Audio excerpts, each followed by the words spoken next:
नमस्कार, मानस Mishra one news India में आप सभी का बहुत बहुत स्वागत करता हूं। न्यायपालिका पर पहली बार पीएमओ के अंदर से आवाज उठी है। जी हां, पीएमओ के अंदर से, जहां जजों पर, उनके कार्यप्रणाली पर और क्या कॉलेजियम सिस्टम पर एएसी की गाज है आपको दिखाएंगे। और क्या सीज पर सीजीआई हक्के बक्के होंगे, दिखाते हैं पूरी खबर। नमस्कार दोस्तों, स्वागत है आपका हमारे चैनल ओनली न्यूज इंडिया पर, जहां हम बात करने वाले हैं एक ऐसे मुद्दे पर जो सिर्फ हमारे लोकतंत्र की जड़ों को हिला रहा है, बल्कि पूरे देश के विकास को क्या बाधित कर रहा है। कल्पना कीजिए, एक तरफ प्रधानमंत्री नरेंद्र मोदी का विजन है विकसित भारत, आत्मनिर्भर भारत, जहां हर नागरिक को न्याय मिले, विकास मिले, और दूसरी तरफ एक ऐसी संस्था है जो खुद को संविधान का रक्षक कहती है, लेकिन वास्तव में उसी संविधान को तोड़ मरोड़ करके अपने हित का साध रही है। ये मैं नहीं कह रहा हूं, ये बातें जो आ रही हैं वो आपको हैरान कर देगी। जी हां, हम बात कर रहे हैं हमारी न्यायपालिका की, और इस बहस को हवा देने के वाले हैं संजीव सान्याल, प्रधानमंत्री के आर्थिक सलाहकार परिषद के प्रमुख सदस्य। संजीव सान्याल ने क्या कहा था, बस इतना सादा सत्य कि न्यायपालिका विकसित भारत के मार्ग में सबसे बड़ा रोड़ा है। बस इतना कहते ही क्या हो गया आपको बताते हैं। आप क्या इस बात से सहमत हैं या नहीं सहमत हैं संजीव सान्याल की इस लाइन से कि न्यायपालिका विकसित भारत के मार्ग में सबसे बड़ा रोड़ा है? क्या आप इससे सहमत हैं? क्योंकि आप भी कोर्ट कचहरी के चक्कर लगाते होंगे और आपको पता होगा कि आखिरकार वहां होता क्या है, जहां पर हम हर तरफ विकास देख रहे हैं, इंफ्रास्ट्रक्चर डेवलपमेंट देख रहे हैं, हर चीज ऑनलाइन देख रहे हैं, लेकिन हम अभी भी कोर्ट में क्या होता है, जज साहब चुपचाप तारीख पर तारीख देते हैं, लेकिन हमें नहीं पता होता कि जज साहब ने यह तारीख दी क्यों है और बिना मेरे गए तारीख कैसे लग जाती है, वकील दे देता है, ये भी आप जानते हैं। तो आखिरकार इतना कहना था तो क्यों इन सब पे इतना बवंडर हो गया? क्योंकि उन्होंने सच बोल दिया। बस इस पूरे प्रकरण पर आपकी राय प्रतिक्रिया आनी चाहिए और वीडियो को लाइक शेयर जरूर करेगा। जैसा मैं बात कर रहा था, न्यायपालिका विकसित भारत के मार्ग में सबसे बड़ा रोड़ा है। संजीव सान्याल जब इतना कहते ही सुप्रीम कोर्ट के कुछ वकील जो खुद को कहीं ना कहीं अपने आप को मसीहा कहते हैं सुप्रीम कोर्ट का, वो उनके खिलाफ कोर्ट की अवमानना का मुकदमा चलाने की मांग करने लगे। एडवोकेट शशि रंजन कुमार सिंह, रोहित पांडे और उज्जवल गौर जैसे नामों ने अटॉर्नी जनरल से गुहार लगाई। इनके बयानों से न्यायपालिका का अपमान हो रहा है, ऐसा कहा उन्होंने, और कहा कि जनता का विश्वास जगमगा रहा है। अरे भाई, जनता का विश्वास तो पहले ही जगमगा चुका है। सवाल यह है कि सत्य बोलना अपराध हो गया है क्या? क्या प्रधानमंत्री के सलाहकार को भी चुप रहना पड़ेगा? क्योंकि कुछ वकीलों का हाजमा खराब हो गया। दोस्तों, इस वीडियो में हम इसी सत्य को खोलेंगे। संजीव सान्याल की हर बात को न सिर्फ सही ठहराएंगे, बल्कि साबित भी करेंगे कैसे न्यायपालिका ने खुद को संविधान के ऊपर क्या समझ लिया है। हम देखेंगे उनके बयानों के पीछे के तथ्य को, न्यायपालिका के वे फैसले जो विकास को क्या ठप कर नहीं रहे हैं, वे उदाहरण जहां अपराधियों को संरक्षण मिलता है, और वे सवाल जो चीफ जस्टिस से लेकर रिटायर्ड जजों से पूछे जाने चाहिए। लेकिन याद रखिए, हम आलोचना करें ना कि अपमान, क्योंकि सच्चा लोकतंत्र तभी फूलता फलता है जब सत्य की आवाज दबाए न जाए। तो चलिए शुरू करते हैं आखिरकार इस पूरी की पूरी खबर। सबसे पहले आइए समझते हैं संजीव सान्याल कौन है। संजीव सान्याल एक प्रसिद्ध अर्थशास्त्री हैं, जिन्होंने ऑक्सफोर्ड से पढ़ाई की, डेसा जैसे बड़े संस्थानों में काम किया, और आज प्रधानमंत्री के आर्थिक सलाहकार परिषद के मुख्य आर्थिक सलाहकार हैं। वे प्रधानमंत्री भारत की अर्थव्यवस्था को वैश्विक पटल पर मजबूती बनाने के लिए काम कर रहे हैं। उनके लेख, उनके विश्लेषण हमेशा डेटा आधारित होते हैं, ना कि भावुकता से भरे हुए। तो जब उनके हाल ही में इंटरव्यू में जब कहा गया कि न्यायपालिका विकास परियोजनाओं में देरी का कारण बन रही है, तो यह कोई व्यक्तिगत हमला नहीं था, यह एक सिस्टमेटिक समस्या का इशारा था। सान्याल साहब ने स्पष्ट किया कि न्यायपालिका के कारण प्रोजेक्ट्स में सालों देरी होती है, पर्यावरण मंजूरी, लैंड एक्विजिशन, सब कुछ कोर्ट में अटक जाता है। क्या यह गलत है? बिल्कुल नहीं। देखिए, उदाहरण लीजिए दिल्ली मुंबई एक्सप्रेसवे का।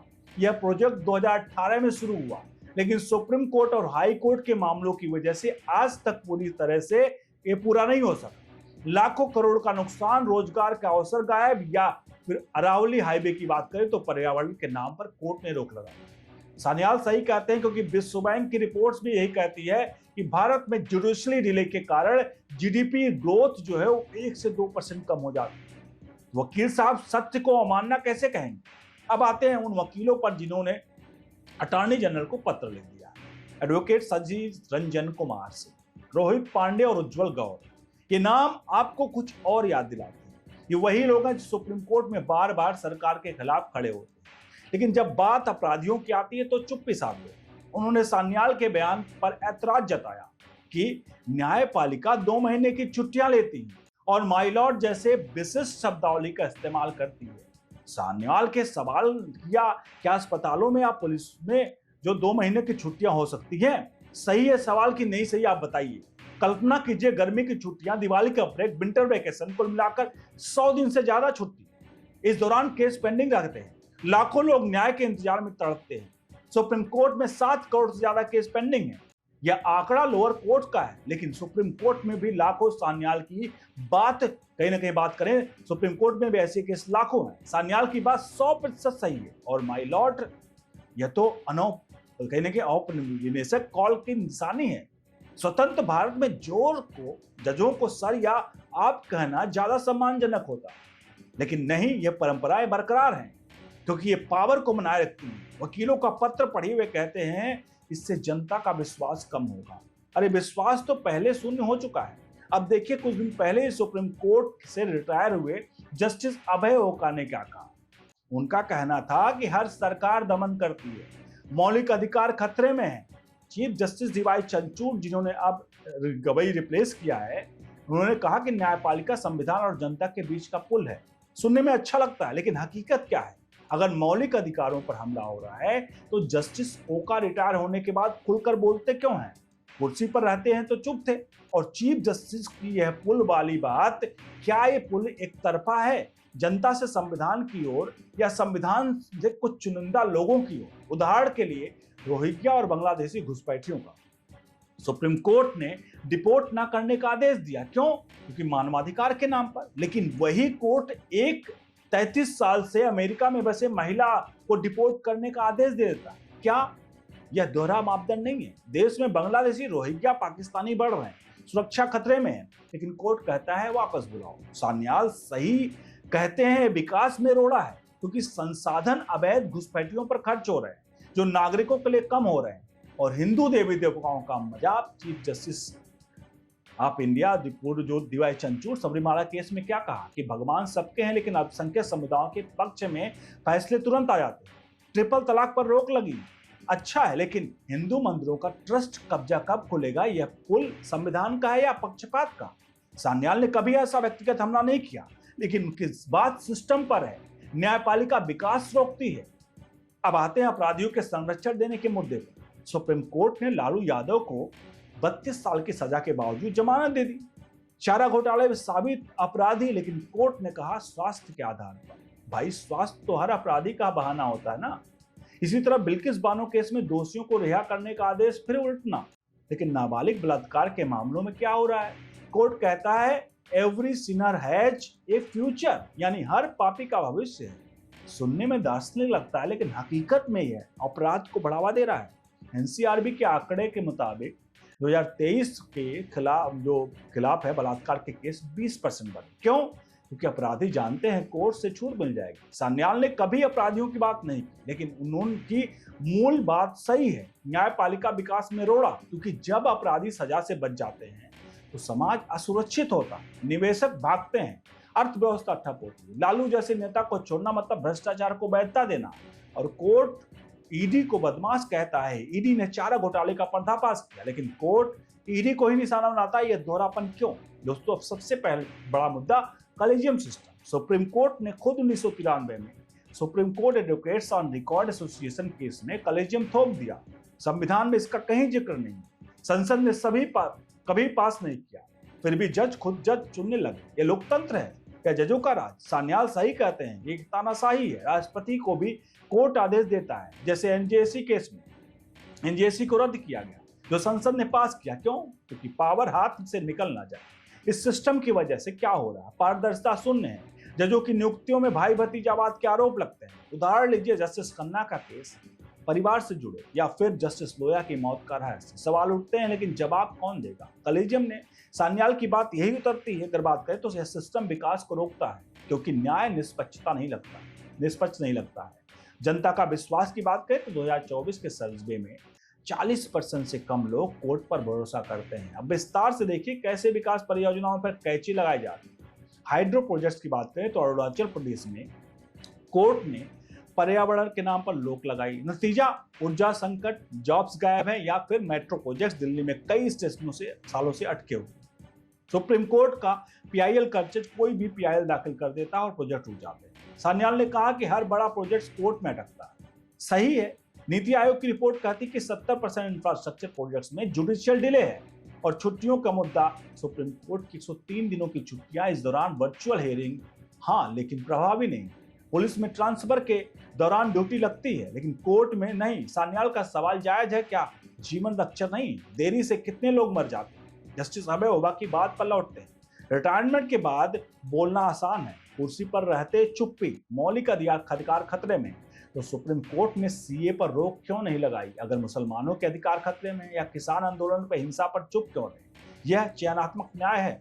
सीजीआई गवई कहते हैं कि पुल का काम करते हैं, लेकिन यह पुल टूट रहा है। उदाहरण के लिए राम मंदिर केस में सालों की देरी, लेकिन बाबरी मस्जिद सर्वे पर तुरंत एक्शन। संतुलन कहा? सान्याल की बात को सही ठहराते रहे।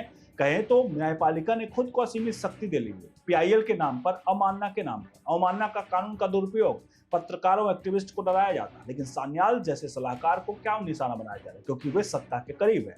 बात करते हैं नाबालिग के बलात्कार पर। 2022 में कठुआ केस के दोषी को सजा, लेकिन कई केसों में बेल मिल जाती। कोर्ट कहता है कि रिहेबिलिटेशन, लेकिन पीड़ित क्या एवरी सिनर है जे फ्यूचर? यह स्टेटमेंट जस्टिस लोकेंद्र प्रसाद ने कहा था। अच्छा इरादा, लेकिन गलत मैसेज। अपराध बढ़ता है। सान्याल ने अपराध पर नहीं बोला, लेकिन सिस्टम की कमजोरी पर हाँ। अगर न्यायपालिका अपराध को रोकने में नाकाम है तो विकास कैसे होगा? सुरक्षित समाज ही विकसित होता है। लालू प्रसाद यादव का केस भी अगर बात करें तो 2013 में सजा हुई, और फिर केस कुल 32 साल, लेकिन 2021 में जमानत। स्वास्थ्य डायबिटीज सबको होती है। रेलवे मंत्रालय में भ्रष्टाचार, देश के अरबों का नुकसान। कोर्ट ने ईडी को रोका, ईडी के बर्दाश्त तक कहा नहीं। ईडी के रिकवरी की सुप्रीम कोर्ट का ईडी में, आखिरकार सुप्रीम कोर्ट में ईडी का विरोध क्यों? क्या राजनीतिक दबाव है? सान्याल सही है या भ्रष्टाचार को बढ़ावा है? तो आप समझ जाइए सभी चीजों को लेकर के। जहां कॉलेजियम को लेकर मैंने बात किया कि 2015 में एनजेएसी पास हुआ, राष्ट्रीय न्यायिक नियुक्ति आयोग, जिसमें एक्टिविस्ट या जो कहीं ना कहीं एग्जीक्यूटिव, जुडिशरी, सिविल सोसाइटी, लेकिन 4-1 से इसे रद्द कर दिया है। क्यों? क्योंकि जस्टिस केशव मूर्ति ने कहा स्वतंत्रता खतरे में, लेकिन एनजेएसी पारदर्शी था। अब मेमोरेंडम ऑफ प्रोसीजर में देरी हो रही। 10 साल हो गए, जजों की कमी। सुप्रीम कोर्ट में 34 के बजाय 31 जज, पेंडिंग केस बढ़े हैं। सान्याल की बात, यह सिस्टम की रुकी हुई मशीन है। राष्ट्रपति की को अपमान की बात करें तो 2023 में कोर्ट में राष्ट्रपति का बिल पास करने का आदेश दिया। संविधान कहता है कि राष्ट्रपति की मर्जी, लेकिन कोर्ट ऊपर है। यह लोकतंत्र है नहीं है? सान्याल सही ठहराए जाते हैं। अब इन सब के बीच में जितनी चीजें मैंने आपको कही है, आपको लग रहा होगा मैंने तंज कसा है, लेकिन तंज नहीं है। ये चीजें हैं जो आपके सामने हैं, और ये कोई अपने ऊपर ना लेके किसी के ऊपर या जज के ऊपर किसी के ऊपर बातें कही जाती। कुछ चीजें हैं, अगर कहीं गलती है तो हर जगह गलतियां होती हैं। हम उस गलतियों को मिलकर सुधारने का काम करना चाहिए, जो मुझे लगता है कहीं ना कहीं लूप होल है। तो दोस्तों, संजय सान्याल की हर बात सत्य है। न्यायपालिका रोड़ा है, सुधार जरूरी है। एनजेएसी लाए, छुट्टियां कम करे, पारदर्शिता बढ़ाए। अटॉर्नी जनरल को जो पत्र लिखा गया, हमें लगता है उनको अटॉर्नी जनरल को इस पर कोई रिएक्ट नहीं करना चाहिए। सवाल है सीजीआई से, क्या लोकतंत्र में पीएमओ चुप रहे तो सही है? ये बड़ा सवाल। इस सवाल का जवाब आप भी दीजिए कमेंट बॉक्स में। वीडियो को लाइक करिए, शेयर करिए, जितना हो सके अपने हित मित्रों तक पहुंचा दीजिए। बने रहिए ओनली न्यूज इंडिया के साथ। बहुत बहुत धन्यवाद।